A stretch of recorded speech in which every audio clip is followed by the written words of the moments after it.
Bismillahirrahmanirrahim. Alhamdulillahi rabbil alamin. Wassalatu wassalamu ala asyrafil anbiya'i wal mursalin Nabiyyina Muhammadin wa ala alihi wa sahbihi ajma'in. Rabbi syrah li sadri wa yassir li amri wa hlul 'uqdatan bil lisani yafqahu qawli, amma ba'du. Puji dan syukur bagi Allah Subhanahu wa taala, selawat dan salam atas Nabi junjungan kita Nabi Muhammad sallallahu alaihi wasallam, juga atas ahli keluarga baginda, para sahabatnya, para pengikutnya sehinggalah ke hari kiamat. Alhamdulillah. Hari ini kita baca dari surah Hud, bermula dari ayat 114. Nak habis dah kita ni. Ingat hari ni hari Jumaat nak boleh khatam tak? Ada tinggal separuh lagi. Baiklah. A'udzu billahi minasy syaithanir rajim.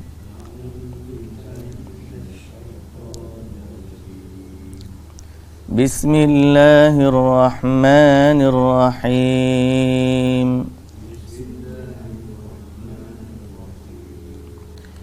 وَأَقِمِ الصَّلَاةَ طَرَفَيِ النَّهَارِ وَزُلَفًا مِنَ اللَّيْلِ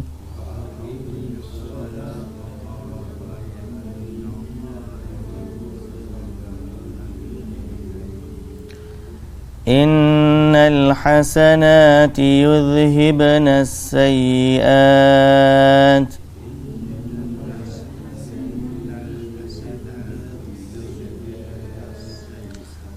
ذلك ذكرى للذاكرين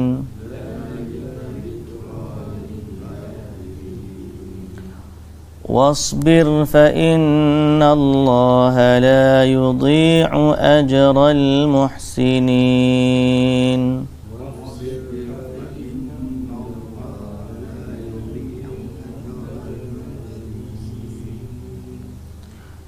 فلولا كان من القرون من قبلكم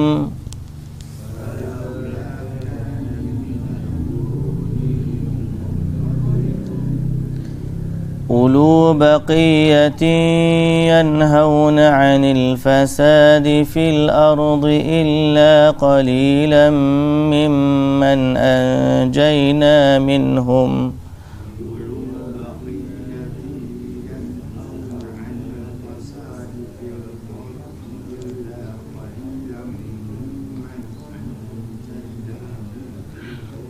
sekali lagi. فلولا كان من القرون من قبلكم أولو بقية ينهون عن الفساد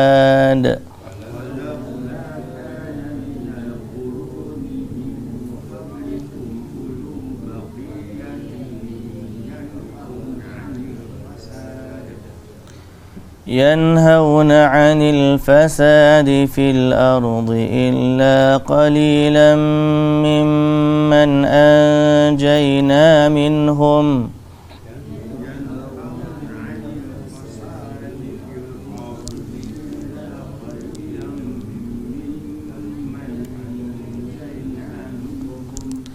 واتبع الذين ظلموا ما أترفوا فيه وكانوا مجرمين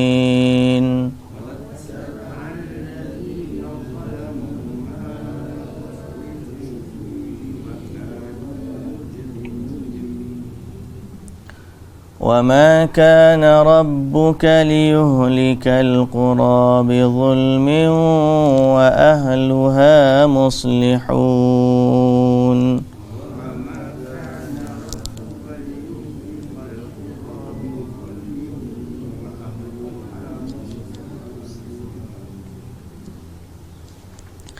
Baik, bismillahirrahmanirrahim. Alhamdulillah. Salatu wassalamu ala Rasulillah wa ala alihi wa sahbihi ajma'in.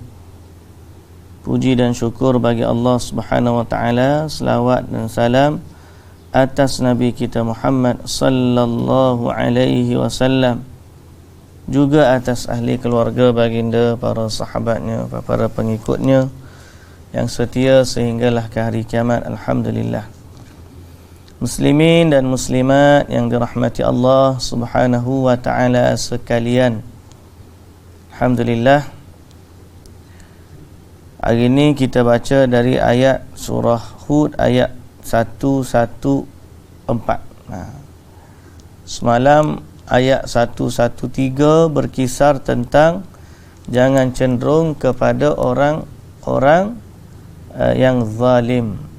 Cenderung kepada orang yang zalim. Dan kita dah jelaskan semalam tentang kecenderungan kepada orang zalim adalah pertama kepada kesyirikan ataupun kekufuran.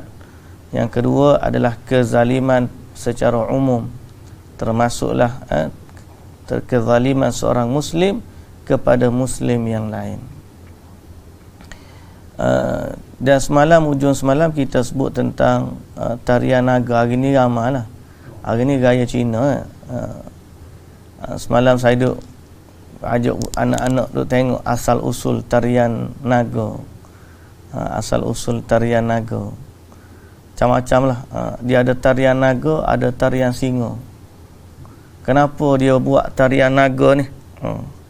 Cerita dia, asal usul dia sajalah nak kongsi. Asal usul tarian naga ni kerana pada zaman dulu, biasa cerita dongeng enggak, pelik-pelik cerita dongeng ni. Zaman dulu ada satu naga hijau. Naga hijau ni dia duduk satu tempat dekat China ni. Tiba-tiba satu hari turun hujan lebat sampai banjir di bandar tu.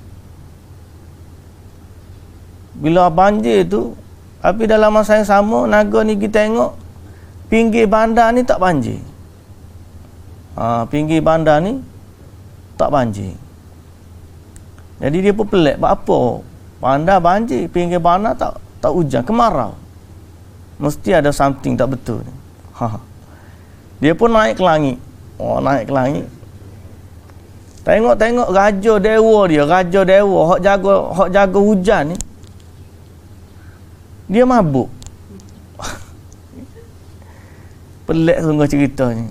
Dia mabuk sehingga dia tersalah tulis. Tepat nak hujan dengan tak turun hujan ni, jadi hujan ni turun setepak je. Jadi banjir ke sini kemarau. Dia pun naga ni kita tukar apa? Catatan hujan tu. Dalam keadaan masa tu raja dewa ni mabuk, dia tertidur. Kita kata raja yang dewa jaga hujan. Kalau kita kat Tuhan lah patutnya. Hak berkuasa pada sudut dia. Tapi dia boleh terima raja dewa dia ni mabuk. Jadi naga ni pun tukar catatan dia tu. Ni saya baca dalam page MRM lah. Dalam sumber dia multiracial reverted Muslim lah. Sebab dia pun asal-asal orang tu kan. Dia boleh cerita. Jadi raja dewa ni pun bila naga hijau ni tukar dia punya catatan hujan tu, dia pun turun. Lepas tu raja tu pun marah. Lepas dia sedar, dia pun marah kepada naga tu.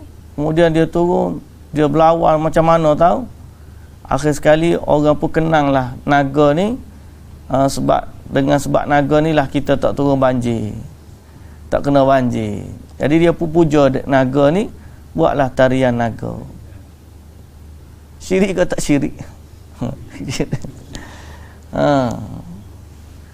Ada tarian singa pula.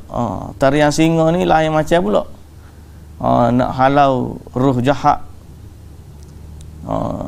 Sebab dalam satu kampung tu dulu ada satu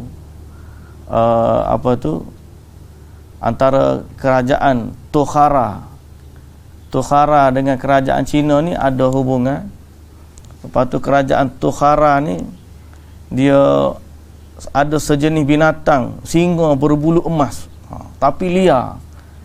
Tapi ada kemahiran di kerajaan Cina yang boleh jinakkan singa ni.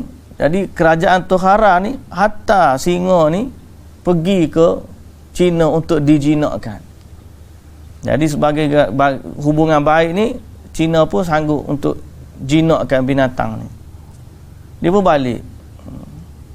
Jadi satu hari dia balik tu dengan satu tempoh lah. Lepas dia nak ambil, nanti jinak balik, dia nak ambil lah.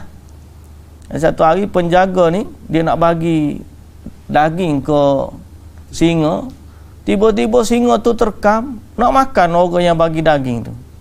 Jadi pengawal-pengawal pun akhir sekali tahan sampailah mereka bunuh singa tu. Jadi bunuh singa tu. Tiba hari hak kerajaan Tohara nak mari tu, dia pun pakak bagi tahu, ginilah kita buat kostum singa supaya orang tu tak tahu singa dia mati. Dia pun buatlah singa tu boleh menari ke apa, jinaklah singa tu. Cerita dongeng. Lepas tu raja tu kata dia sangat gembira sebab tarian singa ni telah mendamaikan antara dua negara. Jadi dia kenang sebagai tarian singa. Tapi tu cerita dongeng dah lah, kita kata pelik dah. Yang kedua, dia juga kata di akhir-akhir ini maka kepercayaan tarian singa di kalangan masyarakat mereka adalah kerana untuk membawa tuah, bawa tuah dan menghalau roh-roh jahat. Jadi dia bentuk satu permohonan juga, satu doa. Satu doa. Sebab tu dia kata dia buka, kalau kita kalau buka kedai sembahyang hajat, dia kalau buka kedai menari singa. Sebab apa? Sebab dia kira nak ambil berkat, bawa tuah, halau benda-benda jahat. Jadi atas dasar tu kita katakan perbuatan-perbuatan sebegitu hukumnya kalau kita orang Islam tahu, buat juga berat. Benar tak? Kita menyerupai amalan syirik satu kaum. Orang saja-saja je, budak-budak nak main je, kita kata. Hak budak kita tak katalah dia sampai syirik. Cuma apakah kita nak didik dia dalam keadaan begitu? Patutnya kita didik man rabbuka. Usulul thalathah. 3 usul. Tuhan kamu hanyalah Allah. Hak tu kita tak tekan pula. Agama kamu adalah Islam. Supaya dia rasa dia ni jati diri dia seorang Muslim. Okay? Dia rasa jati diri dia sebagai seorang Muslim. Nabi kamu adalah Muhammad sallallahu alaihi wasallam. Kita hari ni kita take advantage. Kita rasa budak-budak kita, orang-orang kita lah, tak kira budak, orang tua pun, kita rasa dia dah faham tentang agama. Tapi sebenarnya banyak sangat orang mudah tergelincir. Ayat tentang wala tarkanu ilal ladzina zalamu, jangan cenderung kepada orang-orang yang zalim, syirik, termasuklah juga dalam kita mencari orang yang mengajarkan kepada kita agama. Jangan pergi cari orang-orang yang mengajarkan agama tapi terjebak dalam kesyirikan. Semalam satu video PMT pun ada share, itu Astro Awani. Tengok tak video Astro Awani buat ulasan Sahibul Samahah Dr. Mazhar dengan jawapan terhadap Cik Hamid, Pak Hamid. Pak Hamid ni dia punyalah tok guru kepada Ibu Yati. Ibu Yati ni asalnya wartawan. Bagus dia wartawan ni.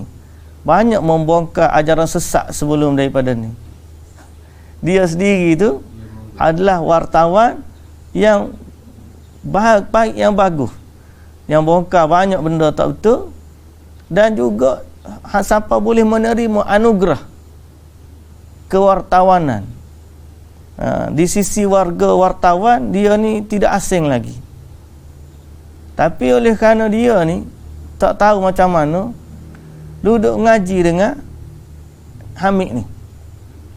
Siapa Hamid lah ni walau sepas sakit, Yati ni lah jaga dia ni. Duduk rumah. Pertama pergi jumpa dia tu, di rumah Ibu Yati ada Hamid tu di rumah dia. Bekas pensyarah.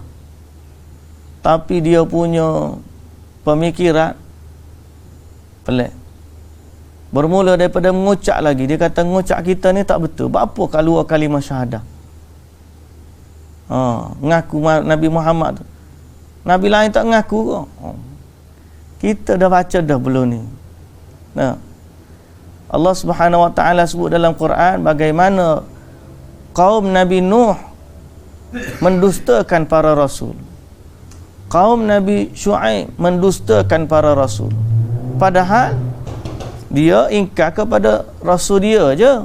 Tapi keimanan kepada rasul dia berarti keimanan kepada semua rasul.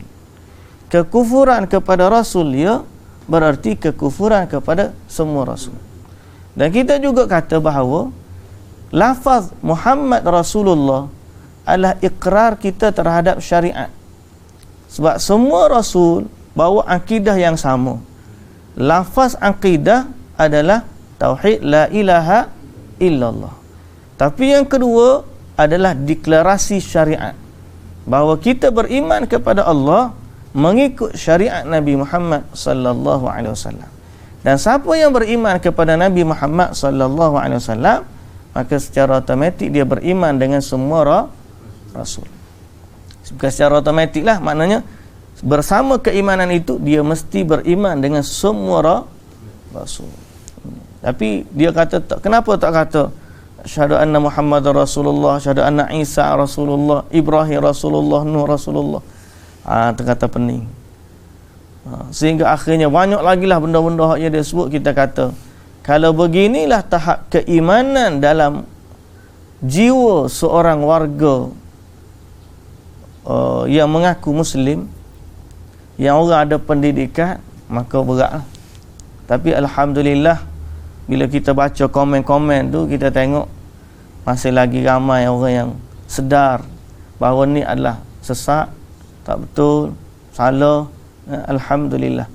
Cuma di luar sana masih ramai lagi orang yang bermudah-mudah dengan kekufuran dan kesyirikan. Jangan bermain api.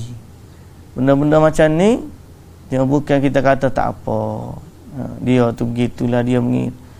Macam gitulah kita mula-mula kita kata tak apa, budak-budak je nak main pakai baju Santa Claus, budak-budak je nak nari singa. Padahal bersamanya ada unsur-unsur kesyirikan. Itu kita kena jaga. Sebab tu kalau ikut sahabat saya Facebook lah, Firdausli tu, dia cerita banyak orang dia tak anggap Chinese New Year tu ada kaitan dengan agama. Dia hanya sekadar anggap budaya. Tapi sebenarnya bila diteliti, mereka ada kaitan dengan budaya dan agama. Agama mereka sudah dijadikan budaya. Ada kepercayaan. Kalau sekadar dia nak pergi makan malam dengan keluarga, tak nanti tunggu Chinese New Year, tunggu hari lain pun tak apa. Nak makan malam ni, nak makan besar. Tapi sebab dia ada kepercayaan dia. Kalau dia pergi makan saja pun kita tak kata tak apalah, makanlah nak makan. Tapi kalau dia nak sambut hari raya tu, so hari raya kita dah ada cukup dah. Ayat haji ada, ayat puasa ada. Baik. Ayat sambung hari ni pula. Wa aqimis salata tarafayn nahar, dan dirikanlah sembahyang wahai Muhammad, engkau dan umatmu, tarafayn nahar, pada dua bahagian siang, iaitu pada pagi dan petang. Wa zulafam minal lail, dan pada waktu-waktu yang berhampiran dengannya dari waktu malam. Hak ni pun satu bab juga. Ayat ni kalau orang ngaji Quran dengan tafsir, lepas tu tak terima hadis, apa dia kata? Semayang ni 3 kali je. Ni lah ayat jadi semayang 3 kali. Semayanglah kamu di sebelah pagi, petang dan sebahagian dari malam. Ni waktu yang berhampiran dengannya dari malam. Wa aqimis salata tarafayin nahar, 2 penjuru siang. Satu di belah pagi, satu di belah petang. Wa zulafam minal lail, dan sebahagian dari malam. Jadi orang pun baca tafsir. Sebenarnya dia baca Quran bagi tahu semayang ni 3 kali je. Sebab tu geng-geng hok main anti hadis ni, dia semayang 3 kali. Kalau hok naik level tinggi lagi, tak payah semayang tu. Pakai niat je. Jadi jawapan dia, kita kembali kepada sunnah Rasul. Quran ni turun kepada Nabi Muhammad sallallahu alaihi wasallam. Dan baginda lah orang yang memperjelaskan Al-Quran kepada kita. Jadi sememangnya di awal-awal dulu semayang ni 2 kali. Semayang ni awal dulu 2 kali. Semayang pagi, semayang petang. Malam ni semayang sunat. Di awal dulu. Kemudian dimansuhkan. Daripada 2 tu jadi 5 yang wajib. Subuh, zuhur dan asar untuk petang, subuh waktu pagi, petangnya zuhur dan asar, malamnya maghrib dan isyak. Jadi ayat ni 3 ni merujuk kepada bahagian waktu. Waktu pagi ada 1 solat. Waktu petang 2 solat. Waktu malam 2 solat. Sebagaimana yang diajarkan oleh Nabi kita Muhammad sallallahu alaihi wasallam. Dan kalau orang tak guna hadis, kita tanya dia pula, kamu semayang 3 kali sehari tu semayang apa? Dia panggil semayang subuh, semayang asar, mungkin semayang isyak. Berapa rakaat? Semayang subuh 2, semayang asar 4, semayang isyak 4, boleh jadilah. Saya pun tak tahu cara dia semayang macam mana, cuma yang kita tahu dia semayang ni 3 kali. Nanti kita tanya, macam mana kamu tahu bilangan rakaat tu? Sebab tak ada sebut dalam Quran. Itulah menunjukkan bahawa siapa yang anti hadis, sebenarnya mereka buta terhadap Al-Quran. Dia nak faham Al-Quran kena melalui petunjuk Rasulullah sallallahu alaihi wasallam. Kalau dia ambil Quran secara langsung, dia tak belajar hadis, dia akan terkapai-kapai dalam kegelapan. Pasal apa? Dia tak faham Quran, dia tak akan faham Quran sebaik-baiknya, sebenar-benarnya. Kerana orang yang paling faham Al-Quran adalah Rasulullah sallallahu alaihi wasallam.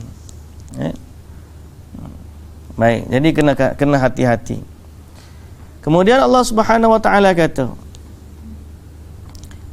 innal hasanati yudhhibnas sayyi'at, sesungguhnya amalan kebajikan itu, terutamanya sembahyang, menghapuskan kejahatan.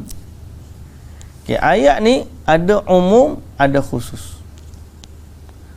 Umumnya innal hasanat, sesungguhnya kebaikan, semua bentuk kebaikan. Yudhhibnas sayyi'at, menghapuskan keburukan. Menunjukkan bahawa Allah Subhanahu wa taala boleh menghapuskan dosa-dosa kecil dengan kebaikan yang dilakukan oleh hamba-Nya. Sebagai contoh, ambil wudu, gugur daripada anggota wudu dosa-dosa. Betul tak? Sebagai contohnya lagi apa? Bersedekah, menghapuskan dosa. Berjalan ke masjid, menghapuskan dosa. Apatah lagi solat sendiri. Sebab ayat ni aku panggil apa? Datang pula ayat ni selepas perintah solat. Sebab tu dalam hadis Nabi sallallahu alaihi wasallam bersabda, "Ma min muslim yudhnibu dhanban fayatawaddau wa yusalli rak'ataini illa ghufira lahu." Tidak ada seorang muslim yang melakukan dosa kemudian berwudu lalu salat 2 rakaat, melainkan Allah mengampunkan dosanya. Dan dalam hadis yang sahih riwayat Abu Hurairah radhiyallahu anhu, Rasulullah sallallahu alaihi wasallam bersabda, "Apa pandangan kamu sekiranya di depan pintu rumah kamu ada sungai yang mengalir, yang kamu mandi di dalamnya, dan yang dia mandi di dalam sungai tersebut 5 kali sehari, apakah dia akan mendapati kotoran di tubuhnya?" Sahabat kata tidak. Lalu Nabi sallallahu alaihi wasallam kata, begitulah perumpamaan salat 5 waktu yang menghapuskan dosa dan kesalahan. Begitu juga dalam hadis riwayat Imam Muslim dari Abi Hurairah radhiyallahu anhu, Nabi sallallahu alaihi wasallam bersabda, salat 5 waktu, Jumaat ke Jumaat, Ramadan ke Ramadan, menghapuskan dosa di antara keduanya selama dia menjauhi dosa besar. Jadi makna umum, semua kebaikan ni menghapuskan dosa-dosa kecil. Ada khusus pula. Apa maksud khusus tu? Kebaikan yang dimaksudkan boleh dimaksudkan juga innal hasanati yudhhibna sayyi'at. Kebaikan khusus iaitulah taubat. Taubat salah satu daripada kebaikan, tetapi dia lebih khusus kerana untuk menghapuskan dosa-dosa kecil boleh dengan amal ibadat soleh yang umum. Tapi untuk menghapuskan dosa-dosa besar, untuk menghapuskan dosa-dosa besar mesti dengan taubat kepada Allah Subhanahu wa ta'ala. Okay?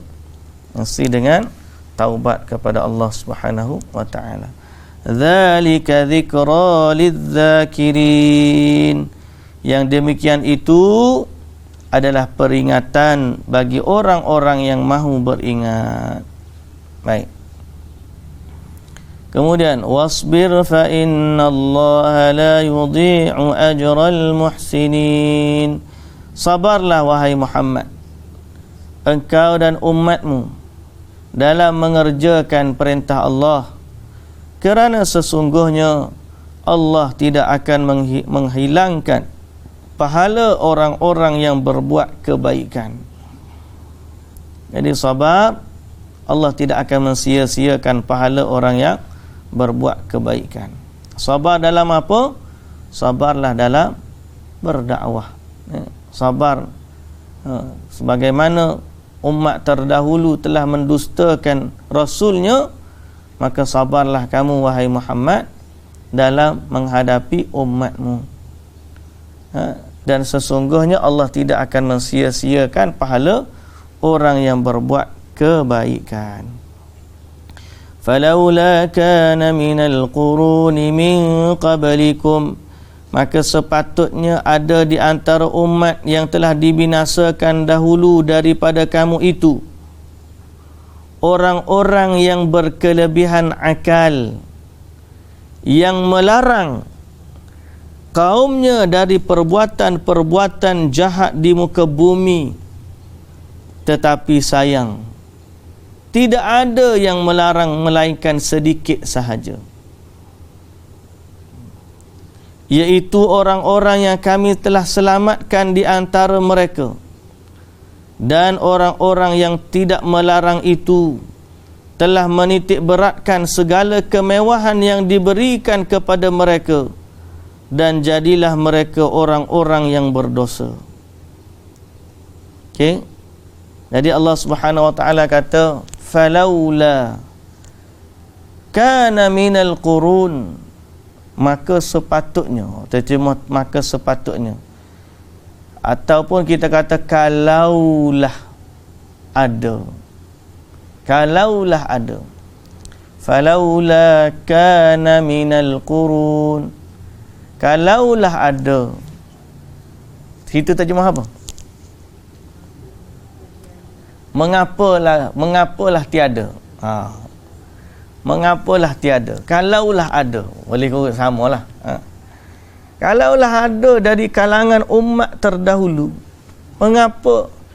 mengapa tidak ada dari kalangan orang yang dahulu daripada kamu satu golongan yang mencegah orang buat zalim, buat jahat tu? Kecuali sikit dia yang ada. Itulah orang yang sikit inilah yang diselamatkan oleh Allah. Yang banyak ialah orang yang zalim, orang yang kufur, orang yang syirik, orang yang tidak menentang kemungkaran, sehingga akhirnya Allah Subhanahu wa taala membinasakan mereka. Jadi di sini Allah Taala sebut antara sebab kebinasaan mereka ialah bila ada kemungkaran di kalangan mereka, mereka tidak mencegahnya. Okay? Jadi mesti ada, untuk mengelakkan kebinasaan, mesti ada satu kumpulan dari kalangan manusia yang mencegah manusia daripada kemungkaran. Dan inilah yang menjadikan kita umat yang terbaik. Sebagaimana Allah telah melaknat Bani Israel, kanu la yatanahawna an munkarin fa'aluh, kerana mereka ni tidak mencegah kemungkaran yang dilakukan oleh sama-sama mereka. Jadi kalau ada orang buat jahat, kemudian ada orang cegah, azab tu tertahanlah. Allah Ta'ala tidak mengazab satu kaum yang mengamalkan amar ma'ruf nahi munkar. Tapi kalau tidak, sebagaimana dalam hadis Nabi sallallahu alaihi wasallam bersabda, innan nas idza ra'awul munkar falam yughayyiruhu aw syaka an ya'ummahumullahu bi'iqab. Manusia kalau sekiranya melihat kemungkaran lalu dia tidak mencegah kemungkaran tersebut, maka dibimbangi Allah Ta'ala akan menurunkan azab atau hukuman ke atas mereka seluruhnya, semua. Jadi kalau tak nak ditumpakan bala, kena buat amar ma'ruf nahi munkar. Kita lah ni kalau merujuk kepada khalifah zaman dulu, bila ada wabak, dia akan perintahkan alat-alat muzik dipatahkan, dipecahkan. Dia akan perintahkan supaya orang kembali kepada mendirikan solat. Dia akan perintahkan orang supaya mentaati Allah. Dia buat amar ma'ruf, dia nahi munkar untuk elak wabak tu daripada tersebar. Kerana bimbang wabak tu adalah bala dari Allah. Kita hari tu dah tutup dah 4 kelab malam. Lah ni tak tahu. Buka untuk makan, jual makanan. Dia takut orang pergi duduk joget-joget juga. Nanya. Nah, jadi sepatutnya lah kita pun doakanlah yang terbaik, dan Allah Ta'ala bagi taufik kepada pemimpin kita untuk menjaga urusan umat Islam ni dengan berdasarkan petunjuk dari Allah Subhanahu wa Ta'ala. Cegahlah buatlah amar ma'ruf nahi munkar dalam kemampuan dan kekuasaan yang diberikan oleh Allah Subhanahu wa Ta'ala. Perintahlah orang solat, perintahlah orang meninggalkan. Boleh sebut dalam TV ke, cita-cita kita ialah tu buat kempen solat dalam TV, kempen meninggalkan maksiat, betul tak? Supaya ada amar ma'ruf nahi munkar. Soal orang nak ikut kau tak ikut, itu bukan kerja kita. Allah tidak bertanggungjawabkan kita untuk bagi hidayah kepada manusia, tapi Allah Subhanahu Wa Taala suruh kita buat amar ma'ruf nahi munkar. Kalau dia dah buat orang tak ikut juga, yang tu urusan dia dengan Allah. Tapi kita ni kerana kita nak selamat daripada azab Allah, kita kena buat amar ma'ruf nahi munkar sekadar yang kita mampulah. Paling-paling kita minta tangan, minta doa, ya Allah, kembalikanlah umat kita ni kepada jalan yang Engkau redai. Berilah petunjuk kepada orang-orang Islam agar mereka jaga perintah-perintah Allah, agar mereka meninggalkan larangan-larangan Allah. Lagu tu. Supaya apa? Supaya kita ni selamat daripada azab Allah Subhanahu wa taala. Jadi Allah Subhanahu wa taala kata wattaba'al ladzina zalamu ma utrifu fihi, dan orang-orang yang tidak melarang itu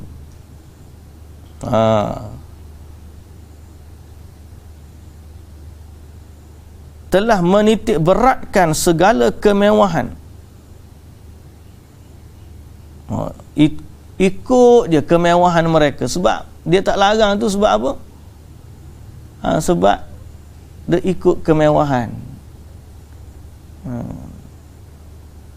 Wa kanu mujrimin, dilalaikan mereka dengan harta mereka dan jadilah mereka orang-orang yang berdosa. Wa ma kana rabbuka liyuhlikal qura bizulmin wa ahluha muslihun. Dan Allah Ta'ala kata, janji dia, dan Tuhanmu tidak sekali-kali hendak membinasakan mana-mana negeri dengan sebab kezaliman penduduknya, dan selagi mana mereka senantiasa memperbaiki keadaan sesama sendiri. Jadi walaupun ada kezaliman yang berlaku, tapi selama ada orang yang buat islah, Allah tidak akan mengazabnya. Nampak tak? Selama mana Allah Ta'ala kata, wa ma kana rabbuka liyuhlikal qura, tidaklah Allah akan membinasakan satu kampung, satu negeri, bizulmin, dengan sebab kezaliman penduduknya. Maknanya penduduknya ada buat zalim.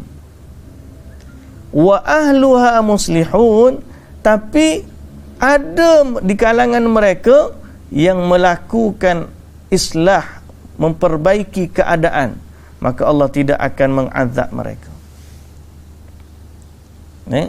Tapi kalau dah orang tinggalkan amar ma'ruf nahi munkar, maka Allah Ta'ala akan azab, timpakan mereka dengan azab. Jadi alhamdulillah, sebab tu kita kata boleh jadi dengan sebab amal-amal salih yang dilakukan oleh orang-orang agamawan, dengan sebab amar ma'ruf nahi munkar yang dilakukan oleh sahabat-sahabat kita, para pendakwah, boleh jadi disebabkan amal kebaikan islah yang dilakukan oleh saudara-saudara kita di majlis, di jabatan agama, di pusat zakat, di masjid, hatta di sekolah, di mana-mana. Selama ada orang buat islah, mengajak manusia kepada kebaikan, maka insya-Allah Allah Subhanahu wa taala tidak akan mengazab satu kaum selagi mana ada. Tapi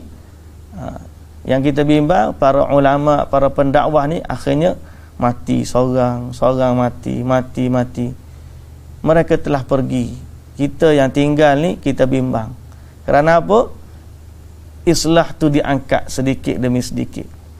Sampai satu masa tak ada dah orang nak buat kebaikan, tak ada dah orang nak buat islah, tak ada dah orang nak memperbaiki umat. Semua orang sibuk dengan urusan masing-masing. Dia nak perbaiki ekonomi, dia nak perbaiki gapo industri dia nak baiki, tak ada dah kerja orang nak islah dalam agama. Di saat itu jadilah seperti Firaun, yang mana walaupun teknologi mereka hebat, tetapi mereka tetap dibinasakan oleh Allah Subhanahu wa ta'ala. Wallahu ta'ala alam. Apabila ayat kita baca hari ini, insya-Allah kita sambung minggu depan ayat-ayat terakhir dari surah Hud. Jadi dari surah Hud cerita tentang hidayah ni. Jadi kerja Nabi tu berat. Cerita bab, maknanya kita ni, para pendakwah ni, interaksi dia, majikan dia Allah. Kalau tak buat kerja dakwah ni, yang murkanya Allah, yang membinasakan kaum juga Allah. Jadi fikirlah bagaimana beban dakwah yang ada di bahu Nabi sallallahu alaihi wasallam. Tanggungjawab, kita tak kata Nabi terbeban dengannya, tapi Nabi ni amanah dakwah yang ada di bahu Nabi ni sallallahu alaihi wasallam sangat berat. Sehingga itulah sebab Nabi sallallahu alaihi wasallam siapa pekat doa bila berjihad fi sabilillah ni, siapa Abu Bakar kata cukuplah Rasulullah. Siapa begitu? Pasal apa? Nabi keinginan ataupun nak menjaga ni islah manusia tu sangat kuat. Okay? Sangat kuat. Dengan doanya, dengan ikhtiarnya. Dia bukan macam kita orang sebut malam, masuk gelanggang tinju baru kena jetik, keluar balik. Aku dah buat kerja dakwah dah, padahal baru kena jetik baru. Aku dah bagi tahu dah. Kita dengan anak kita lagu tu juga. Ada orang ni royak sekali, 2 kali, lepas tu anak dia tak dengar, lepas tu dia berbiar, ikut mula nak jadi gapo. Aku lepas dah dengan Allah. Mudahnya ayat dia. Nah, dalam dakwah ni bukan sekadar kita royak sekali, lepas tu aku dah cakap dah kat dia tak nak dengar, ikut dia lah. Gelanggang tinju tidak gitu. Gelanggang tinju ni, bila kita bertinju, kita kena tinju dan sanggup ditinju. Maknanya kena royak banyak kali, kena ada marah, kena ada pujuk, kena ada tegur, kena ada macam-macam. Betul tak? Jadi begitulah urusan dakwah. Wallahu ta'ala a'lam. Subhanakallahumma wa bihamdika asyhadu an la ilaha illa anta astaghfiruka wa atubu ilaik. Assalamualaikum warahmatullahi wabarakatuh.